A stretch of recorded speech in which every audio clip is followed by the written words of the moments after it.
Om Swastiastu, Assalamualaikum warahmatullahi wabarakatuh. Shalom, nama budaya, salam sejahtera untuk kita semua. Pada video kali ini, kami dari kelompok SGD A3 akan mempresentasikan studi proyek kami dengan judul Bagaimana Mencegah Plagiarisme Secara Efektif. Bisa di next slide.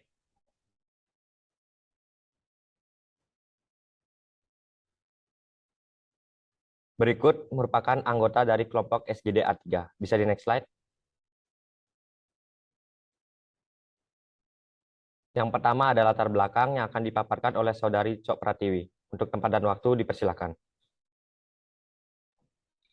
Baik, sebelumnya terima kasih untuk waktu yang telah diberikan kepada saya. Sebelumnya perkenalkan nama saya Cok Pratiwi dengan NIM akhir 040. Di sini saya akan memaparkan tentang latar belakang terjadinya plagiarisme. Pada era revolusi industri 4.0 ini, dunia banyak mengalami perkembangan pesat khususnya dalam bidang iptek. Salah satunya bukti dari perkembangan tersebut yakni semakin mudahnya manusia dalam mengakses berbagai macam informasi di laman internet. Hal tersebut tentu membuat segala aspek dalam kehidupan manusia menjadi lebih praktis, dan kepraktisan tersebut telah mengenai berbagai aspek golongan masyarakat, yang salah satunya adalah golongan akademika. Namun, jika kita telusuri lebih jauh lagi, kepraktisan tersebut tidak menutup kemungkinan adanya dampak negatif, di mana dampak negatif tersebut ialah semakin meningkatnya kemanjaan golongan akademika. Lalu kemanjaan seperti apa yang dimaksud dalam konteks ini? Nah, contoh nyata dari kemanjaan golongan akademika akibat penyalahgunaan perkembangan teknologi ialah tindakan plagiarisme.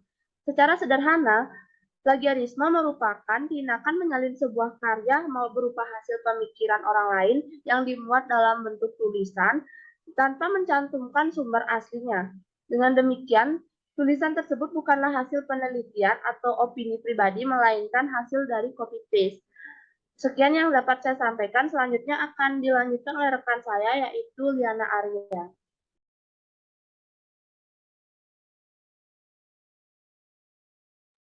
Baik, terima kasih Coge atas kesempatannya. Perkenalkan, saya Liana Arya dengan NIM belakang 039.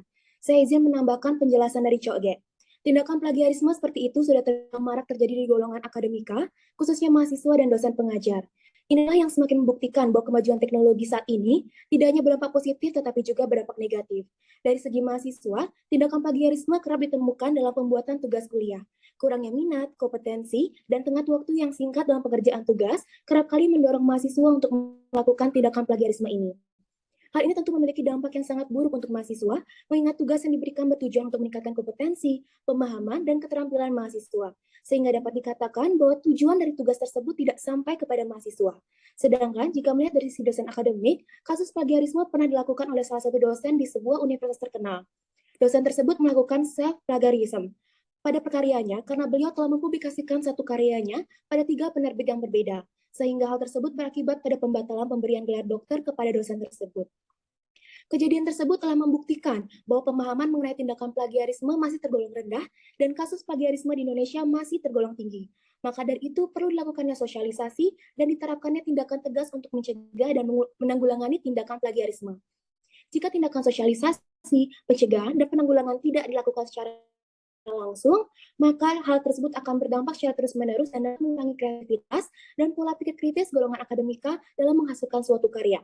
Hal inilah yang akhirnya melatar belakangi kami selaku penulis untuk menggali informasi tentang tindakan plagiarisme, khususnya mengenai alasan, pengertian, jenis-jenis, dampak, dan cara pencegahan atau antisipasi. Selanjutnya akan dijelaskan oleh Monica.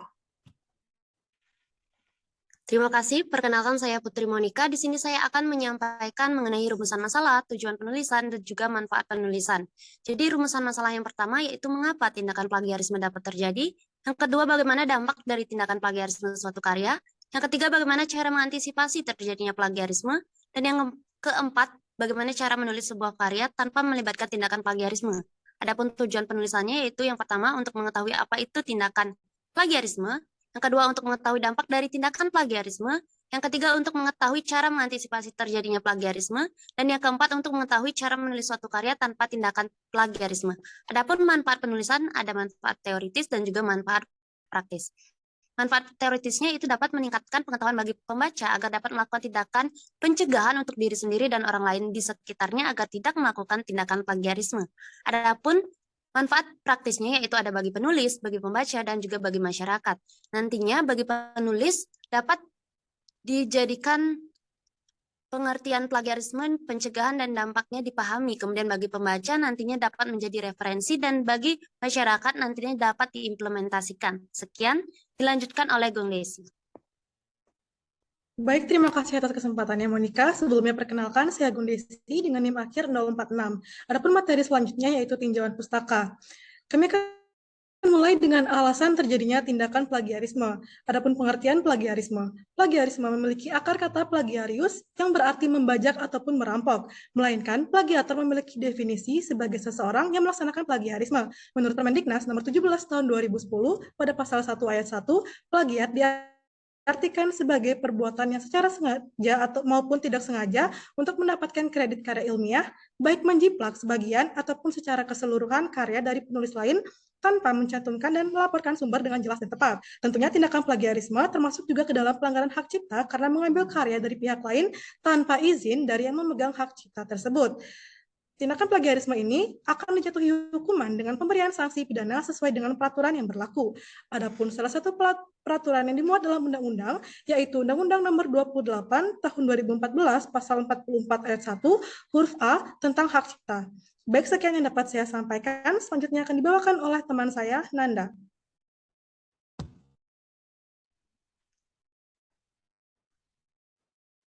Baik, terima kasih atas waktu yang diberikan. Sebelumnya perkenalkan, nama saya Nanda dengan NIM akhir 047.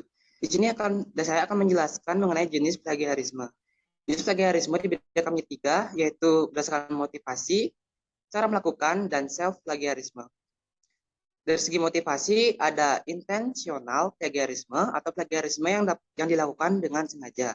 Yang kedua ada unintentional plagiarisme, yaitu yang dilakukan dengan tidak sengaja.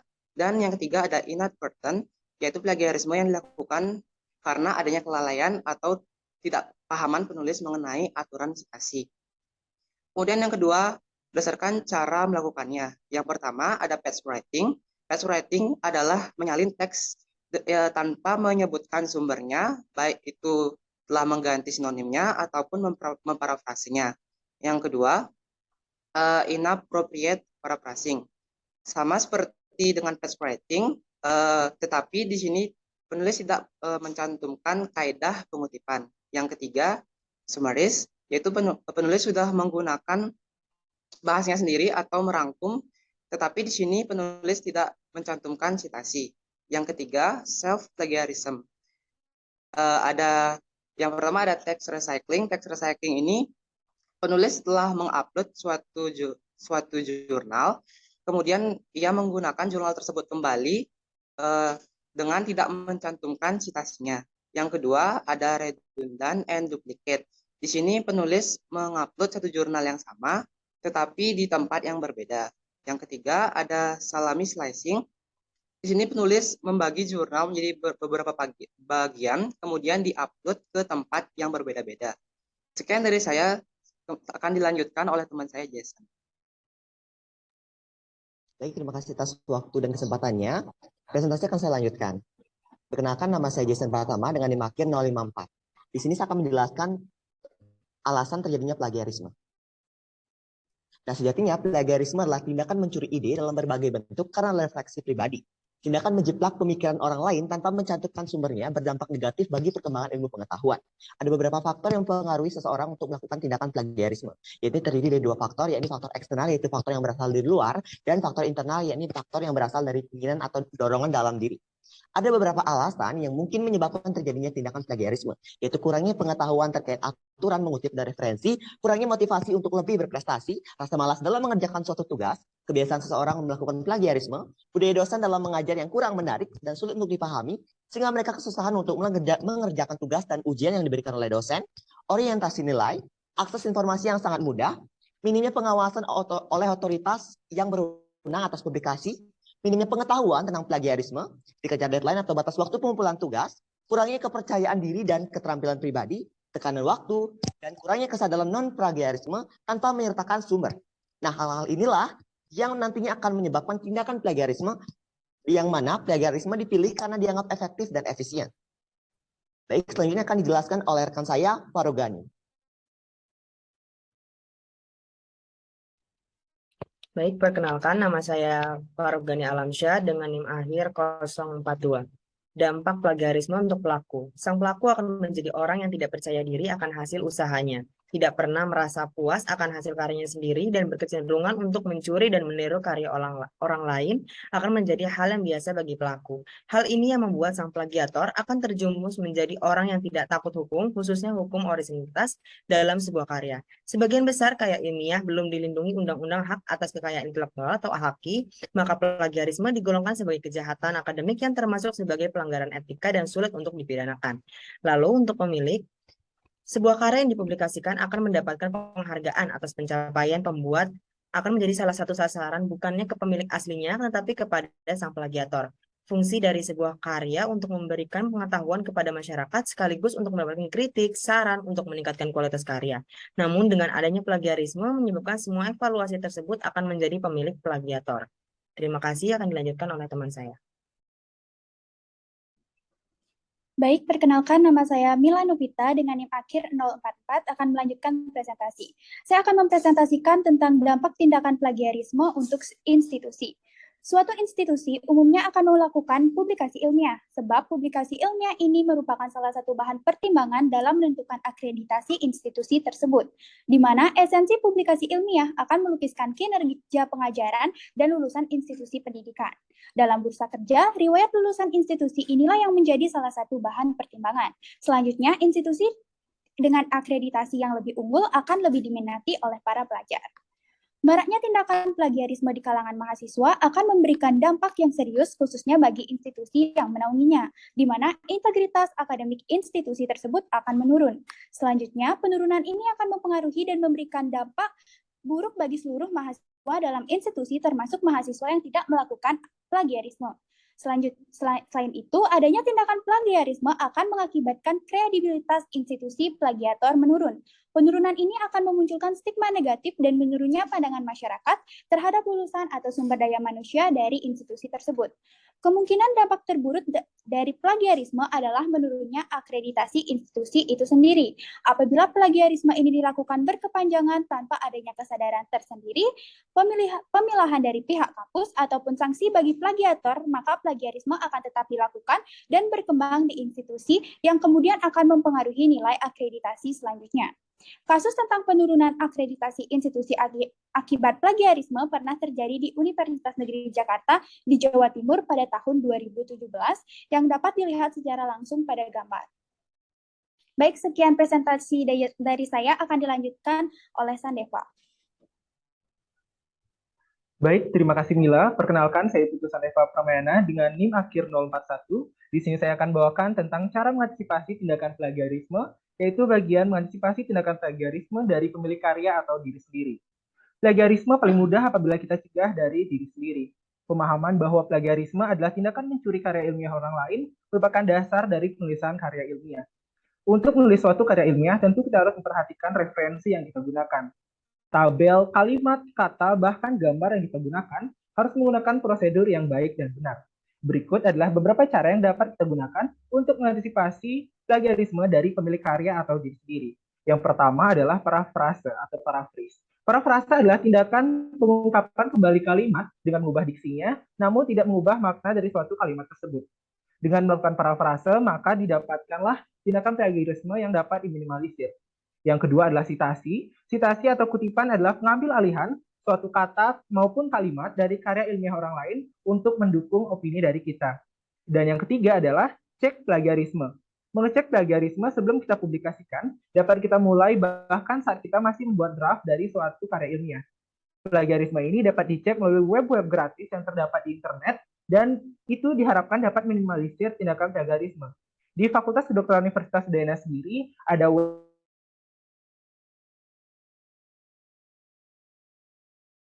dari mahasiswa Fakultas Kedokteran Universitas Udayana. Sekian dari saya, akan dilanjutkan oleh Ngurah Arya. Baik, terima kasih atas kesempatannya. Perkenalkan, nama saya Ngurah Arya dengan NIM akhir 043. Di sini saya akan membahas tentang antisipasi dari institusi. Peraturan perundang-undangan terkait hak cipta dan ketentuan dalam penulisan karya ilmiah telah banyak dimasukkan ke dalam kurikulum institusi. Perguruan tinggi sebagai salah satu institusi penting untuk memberantas tindakan plagiarisme. Sudah diatur dalam Permendiknas nomor 17 tahun 2010 bab 1 pasal 1 disebutkan bahwa ada upaya preventif serta represif yang dapat dilakukan oleh perguruan tinggi yang bertujuan untuk mencegah terjadinya plagiarisme. Kemudian, upaya represif dan preventif itu dapat dilakukan dengan 4 tahap, yaitu 1. Plagiarisme dan hukuman yang jelas dan praktis. Di sini dimaksud universitas yang baik harus menyediakan hukuman yang jelas, terutama mengenai plagiarisme, pelanggaran praktik akademik yang paling umum ini bisa memberikan dampak negatif bagi mahasiswanya. Namun untuk hukumannya jelas, untuk hukumannya yaitu dapat mahasiswa menjadi nilainya subjeknya E dan dianggap tidak lulus. Kemudian yang kedua ada modul plagiarisme. Modul ini menjadi salah satu pedoman yang penting. Modul ini dibuat untuk setiap aktivitas akademika, membaca dan memperhatikan setiap hal yang tertera dalam kegiatan pencegahan plagiarisme. Kemudian yang ketiga, perangkat pendeteksi plagiarisme. Di era yang modern ini sudah banyak sekali software yang menyediakan checking plagiarisme untuk mendeteksi adanya tindakan tersebut. Salah satu yang direkomendasikan adalah website atau software Turnitin. Kemudian yang terakhir, yaitu membentuk sebuah badan bimbingan pembuatan karya tulis untuk mahasiswa. Membentuk sebuah badan untuk membimbing mahasiswa agar tidak melakukan plagiarisme merupakan peran yang cukup signifikan, di mana mahasiswa dapat belajar mengenai aturan dalam pembuatan karya tulis. Sekian yang dapat saya sampaikan, akan dilanjutkan oleh teman saya, yaitu Uma.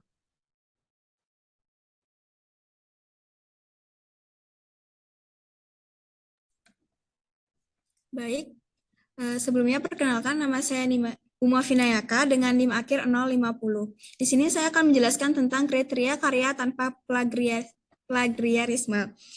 Yang pertama ada pengutipan. Pengutipan adalah penggunaan teori, konsep, ide, dan gagasan yang berasal dari suatu sumber untuk ditulis kembali menggunakan kata-kata yang sama.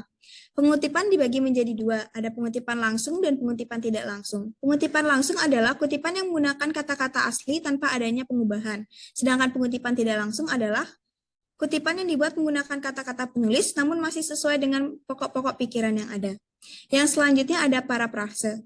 Parafrase merupakan pengungkapan kembali ide atau gagasan dengan menggunakan gaya bahasa penulis yang disusun dengan kalimat yang berbeda tapi masih memiliki pokok pikiran yang sama. Parafrase dapat dilakukan dengan menerjemahkan satu bahasa ke bahasa yang lain. Dan yang terakhir ada daftar pustaka. Daftar pustaka adalah daftar dari semua sumber referensi yang dicantumkan sebagai bukti landasan pemikiran dalam sebuah karya tulis. Media cetak yang dapat dijadikan sebagai referensi dalam karya tulis adalah textbook, buku, jurnal, proceeding, skripsi, tesis, dan desertas. Sekian dari saya, selanjutnya akan dilanjutkan oleh Isma. Baik, perkenalkan nama saya Putu Sri Darti dengan nomor akhir 038. Di sini saya akan menyimpulkan, jadi dapat disimpulkan dari kajian materi di atas bahwa plagiarisme ini sudah sering terjadi bahkan di semua kalangan. Plagiarisme sendiri dapat dikatakan sebagai tindak kejahatan atau kriminal yang dilakukan plagiator dalam bentuk pencurian atau kebohongan intelektual, khususnya dalam bidang karya tulis. Jenis plagiarisme ada yang berdasar motivasi, cara melakukan, dan juga self-plagiarism. Faktor-faktor yang mendorong plagiarisme seperti kurangnya pengetahuan terkait aturan mengutip dan referensi, kurangnya motivasi, dan sebagainya. Dampak yang dapat terjadi pada plagiator tentunya membuat orang tersebut merasa tidak percaya diri dan bagi institusi, plagiarisme akan membuat akreditasi institusi menurun. Jadi antisipasi yang dapat dilakukan misal dimulai dari diri sendiri dengan melakukan parafrasa, menyertakan sitasi dan plagiarisme dalam upaya antisipasi dari institusi, khususnya perguruan tinggi, bisa dilakukan dengan upaya preventif dan juga represif. Melalui laporan ini dapat diharapkan bisa dipelajari dan dipahami agar dapat meminimalisir tindakan plagiarisme di masyarakat dan juga saran bagi institusi mungkin dapat memperketat pengawasan atas pelanggaran dalam bentuk plagiaris. Terima kasih. Baik, sekian presentasi dari kelompok SGD A3. Apabila ada kesalahan kata maupun tingkah laku, mohon dimaafkan. Akhir kata saya tutup dengan Om Santi Santi Santi Om. Wassalamualaikum warahmatullahi wabarakatuh. Shalom, namo buddhaya, salam sejahtera untuk kita semua. Terima kasih.